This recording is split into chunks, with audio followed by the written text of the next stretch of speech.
শ্রেয়সীকে বলা হয়নি বা তোমরা জানেন সবই যাবো আমরা রেডি। ব্রতবাবু, বেশ কিছু অভিযোগ মূলত বিরোধীরা তুলছেন যে এমন কিছু প্রার্থী ডাক পেয়েছেন যাদের বয়সের সাথে সাজুজ্য নেই, আবার এমন প্রার্থী ডাক পেয়েছেন যিনি আসলে দাগি তালিকায় তার নাম ছিল। কি বলবেন? না, দুটো প্রথম কথা হচ্ছে যে কথাটা বলা হচ্ছে যে জন্ম কত একটা 1997 সালে, তার কি করে সে এক্সপিরিয়েন্স অ্যাড হয়।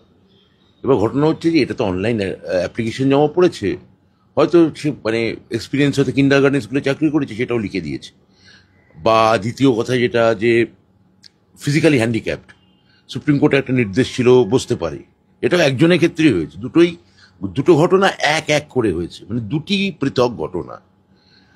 এবং তাদের জন্যে তো এসএসসি বলেই দিয়েছে যে তারা ভেরিফিকেশন করবে, সেই জন্য ডাকা হয়েছে। যদি দেখা যায় যে এক্সপিরিয়েন্সের যে ক্যাটেগরি আছে ম্যাচ করছে না, বাদ যাবে।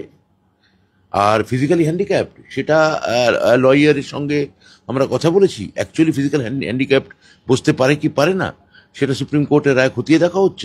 সেই মোতাবেক এসএসসির আইনজীবীরা জানাবেন, সেই মোতাবেক সিদ্ধান্ত হবে।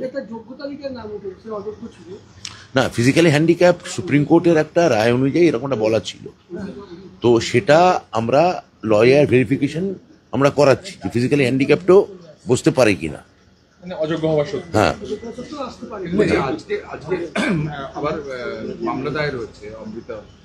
না, মামলা নিয়ে আমি কি বলবো, মামলা তো হতেই পারে। একাধিক অভিযোগ হচ্ছে যে এসএসসি দাগি প্রার্থীদের নাম এই তালিকায় আছে। একদমই নেই, একেবারেই নেই। এটা কোনো এসএসসির সঙ্গে কথা হয়েছে, এখন অব্দি এসএসসির জ্ঞান মোতাবেক কোনো দাগি প্রার্থীর নাম তালিকায় ওঠেনি। মামলার মতো হোক না, সে কি আছে, কি করা যাবে। স্বাস্থ্য দপ্তরের আমাদের হলো এসএসসির যারা লয়ার আছেন তারা তো অ্যাপিয়ার করবেনই, তারা কোর্টে তারা উত্তর দেবেন। এসএসসির মানে এসএসসি যা বলেছে তাতে নেই। আরেকটা হচ্ছে যে এমন অভিযোগ উঠছে যে স্বাস্থ্য দপ্তরের কর্মকর্তা ব্যক্তিরা তারা অভিজ্ঞতার জন্য নম্বর পেয়েছে। আমি তো বললাম যে এটা তো ভেরিফিকেশনের জন্য তাদের ডাকা হয়েছে, যদি এরকম কেউ করে থাকে তাতে বাদ যাবে, তারা এসএসসি বাদ দেবে। এটা তো ভেরিফাই করার জন্য। নতুন চাকরি প্রার্থী যারা, তারা আজকে রাস্তায় আন্দোলন আমি বলতে পারবো, 70 পেও তারা ডাক পায়নি। আমি বলতে পারবো না নতুন কারা আন্দোলন করছে, কিন্তু এই আন্দোলনের যারা প্রধান মুখপাত্র বা পুরোধা, মানে ধরা যাক কৃষ্ণেন্দু, শ্রেয়সী বা ধরা যাক সুমন, এরা যতক্ষণ না আমায় না জানাচ্ছে আমি এ নিয়ে কোনো মন্তব্য করবো না। ধরুন ওরা বার্যভট্ট রাজপথে বসে পড়েছে এবং পুলিশ তাদের আটকেছে, তারা বলছে এবং তারা মার্কশিটও দেখাচ্ছে যে 60 নম্বর পরীক্ষা, এটা একটা নতুন সমস্যা। 60-এ 60 পেয়েছে, শিক্ষাগত যোগ্যতায় 10-এ 10 পেয়েছে, তো তারপরেও তাদের দেখুন, এটা নিয়ে এসএসসি নতুনদের ক্ষেত্রে যে কথাটা আপনারা বলছেন, এসএসসির কাছ থেকে আমার কাছে কোনো এই মুহূর্তে তারা কোনো এসএসসির কাছে জমাও দিয়েছে কিনা কোনো ডেপুটেশন, তাও আমি জানি না। তাহলে এটা নিয়ে যতক্ষণ না এসএসসির সঙ্গে আমি কথা বলতে পারছি ততক্ষণ এটা আমি বলতে পারবো না।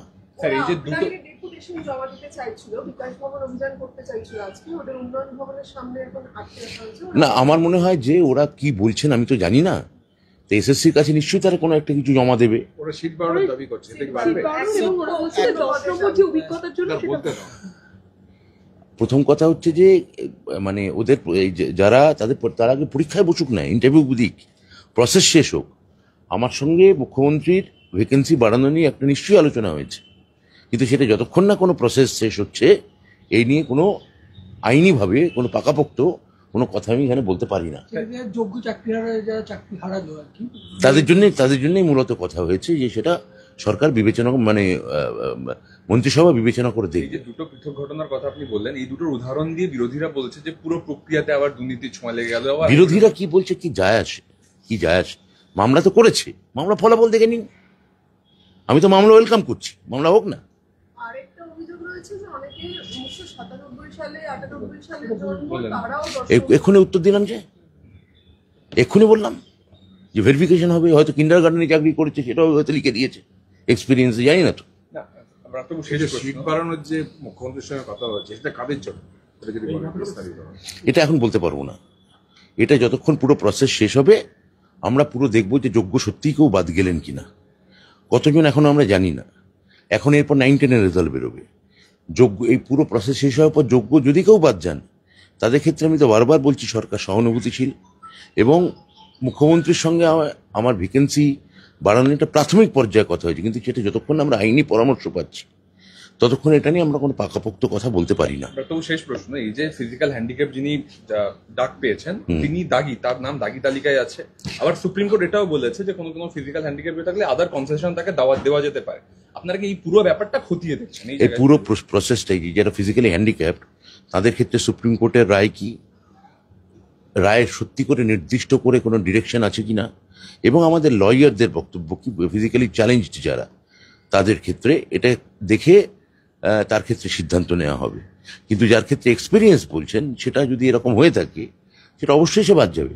আরেকটা অ্যাপার্ট ফ্রম দিস, মানে এর বাইরে এটা যে শেখ হাসিনা যে মৃত্যুদণ্ড অর্ডার, নো কমেন্ট। এটা নিয়ে আমি একটা দেশের অঙ্গরাজ্যের একটা পোর্টফোলিওতে আছি, এটা সম্পূর্ণ একটা আন্তর্জাতিক ব্যাপার, এখানে আমি কি করে মন্তব্য করি? পুরো প্রক্রিয়াটা কি 31 ডিসেম্বরের মধ্যে শেষ হবে মনে হচ্ছে? আমি আশাবাদী, গভীরভাবে আশাবাদী যে এখনো 9-10 এর রেজাল্ট বাকি আছে। 9-10 এর রেজাল্ট আমাকে এসএসসি খবর দিয়েছে খুব শীঘ্রই পাবলিশড হবে। এই সপ্তাহের মধ্যে মানে আমি কোনো দিন ঘন্টা আমি বলিনি, আমি বলছি খুব দ্রুতই এটা পাবলিশ হবে। হ্যাঁ, পার্থ চট্টোপাধ্যায়